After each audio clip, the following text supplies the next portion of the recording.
Magandang umaga po sa inyong lahat. Sumasang-ayon ako sa lahat ng mga observation ng mga previous speakers. Nakinig po ako ng gusto sa kanilang mga sinabi. At lahat po ay sinasapayunan ko yung kanilang mga observations.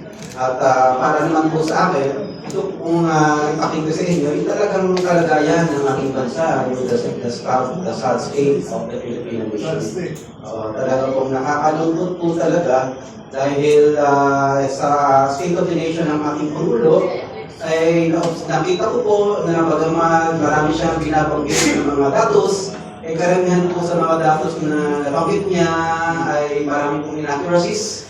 At dapat pong maintindihan natin yung proper context kung bakit bagaman may ginagawa ang ating pamahalaan ay bakit nakakaranas pa rin tayo ng tinatawag kong cyclical crisis sa ating bansa. Pero meron po kung isang bahagi ng kanyang State of the Nation na nagustuhan ko. At yun po ay hihimay-himayin ko ng gusto kung bakit nakakahalaga yun ang sabi niya na yun. Ito yung sinasabi niya na next slide tayo pa. Yan. Mahiya naman kayo. Nagpagdaan siya, mahiya naman kayo.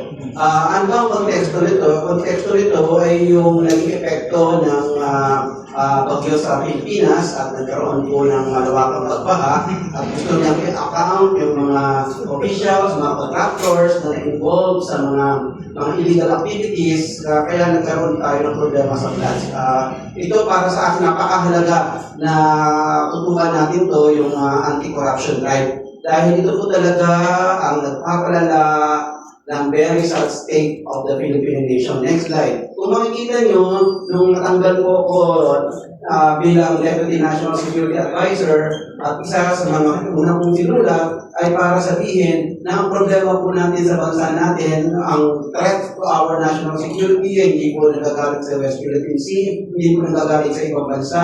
Ang nagagaling po ay nasa loob ng ating bansa at kumasakayin po kay Senator Mickey, pero para sa akin, ang pinagbunan po ng mga problema kinakaharap natin, ang bawa, ang kagutuman, ang kahirapan, ang diseases, lahat po yan ay may ugat po natin sa problema ng corruption. At para sa akin po, ang corruption ay greatest threat to our Philippine national security. Next slide. At ito po ang ginabanggit ng ating Pangulo na patuloy po tayong makakaranas ng mga problema na nababanggit niya kung hindi natin i-curb yung corruption. Kasi po, ang corruption, they remain pervasive and systemic challenge in the Philippines, affecting governance, economic development, and even social equity. Ito po pinakamagandang na tutukan po natin, effective by governance natin, meron ba tayong economic development, meron bang social equity. Sa mga tao po dito, kung kulang po kayo ng pagmahal, naghahanap po kayo ng pagmamahal, punta lang po kayo sa palengke. Doon po, marami po nagmamahal. So, yun po. And the Philippines scored 33 out of 100 on Transparency International sa Corruption Perception Index, at 114 out of 100 countries below both regional and global averages. And recent poll surveys, ito po, consistently rank corruption as the top concern of Filipinos, with 21% of voters identifying it as their primary national worry, rising to 31% among seniors. Business executives, yung mga from both foreign and local, also cite as their foremost concern, with 45% highlighting it in 2025 public opinion survey. So talagang ito po ang problema po natin, yung corruption. Kung mag-curb po natin yung corruption, ma-minimize po natin ang kahit na kaunti lang, we will solve the problem of poverty, unemployment, and even infrastructure problems natin. And next slide.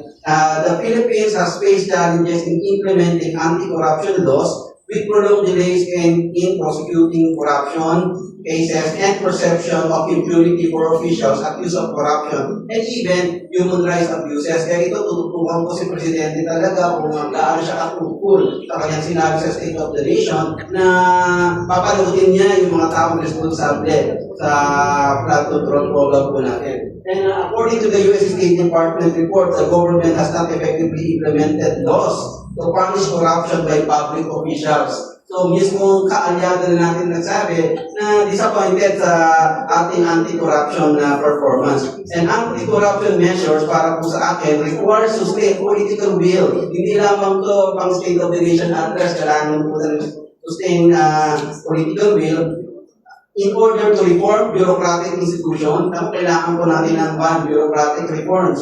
Protect whistleblowers. Pinapakay ko yung mga nag-whistleblow. And ensure equitable growth. Hindi lamang po equal growth, but equitable growth. And without sustained efforts and decisive political will, corruption will continue to cost lives, livelihoods, and even our nation's future. Kaya po paulit-ulit po, alam po, 55 years old na po ako at nag-aral po ako sa UP. Yung mga issues po na pinag-usapan po namin sa UP nung estudyante pa lang po ako, ay the same issue po na kinakaharap ako. Naalala ko po noong 1991, ako po ay nag-marcha from UP Diliman to Clark Air Base para pakansikin ang US bases. Ngayon pa, nakisibalikan po sila lahat, kaya nga may mga datos po akong prepared, mga social cost, environmental cost po, yung mga balikatan exercise, yung mga military exercise po natin, hindi po natin napag-usapan at hindi po na-report sa State of the Nation, yung cost ng ating alliance sa US, yung social cost po ay napakataas. At bakit po natin nakadararanasan yung problema ito? Next slide. Ito po kasi talagang problema po natin, na kapag hindi natin tututukan yung problema na ito, paulit-ulit po natin mararanasan yung mga kahirapan na kinakaharap po natin. Yung elite capture of the state, yan po ang nature ng ating Estado. Yung ruling Filipino elite po natin has no genuine ideology for effective governance except their narrow parochial self-interest. Yung po problema natin, ito, ang gusto kong libro ito, basahin niyo po yung libro na yun, available yan po yung next slide. Weak state po kasi, yung ating pong Estado, they lack the capacity to effectively implement policies, enforce laws, provide basic services, and even curb massive corruption in government. Elite control by powerful social groups such as landed clans, economic oligarchs, and political dynasties challenge the state's authority, making it hard for the state to perform in order to advance to governance that is transparent, participative, and even accountable. Yung mga nakita po natin na umakyat ng State of the Nation, yan po, problema po natin ngayon. Yung mga ruling oligarchs po na yan, mga economic elite po yan, na they are dominated by their narrow parochial interest. Next slide. Okay. And big Philippine state is often unable to achieve development goals. Yan po yung na-transcend ng Taiwan, South Korea, and even Singapore. Na-transcend po nila yan. Kasi in-strength po nila yung capacity of the state. At ano po ibig sabihin ng capacity of the state? Okay. It's a state that can effectively control and mobilize society to achieve national development goals. A strong state is led by ruling elite leaders who are able to insulate themselves from the narrow and parochial interest of their own class. Ang problema po, karamihan po ngayon sa mga state leaders po ngayon natin ay they prioritize their narrow, parochial, selfish, egoistic interest at the expense of the interest of the Filipino people. Next slide, ito po. Ito pong libro na po ito, sinulat ko po siya ng 2010. Nireflect ko bakit naging target tayo ng terrorism and other insurgency threats sa Pilipinas. At yun po, nakita ko po dito, sabi ko, sinulat ko po ito ng 2010. Parang pag bumili kayo ng libro ngayon, lahat ng mga arguments ko ay parang current pa rin. Kaya nga sabi sa akin ng publisher kung pwede ko siyang i-amend or i-issue. At yun po ang ginagawa ko ngayon. Next slide. Ito po ngayon nangyayari, we have a weak state, right? Because of the weak state, we are now facing the problem of what I call failing Filipino nation. Nag-fail po tayo. Kaya ito favorite ko libro. Mabasa po kayo ng libro para matutunan po natin yung why nations fail. Why nations fail? Bakit nag-fail ang nation? Ito po ang sinasabi ng libro na po yan. Selfish and egoistic elite perpetuates extractive institutions. Yung institutions po natin, napaka-extractive. Yung mga nabanggit po ng Pangulo natin sa State of the Nation na commissions, SOPs, mga kickbacks, yan po. Very extractive po yung institutions natin. Alam po yun kasi ako, may maliit din po akong negosyo, may maliit din po akong farm. Yan po ang problema po natin, ano? Ang daming gustong kumita.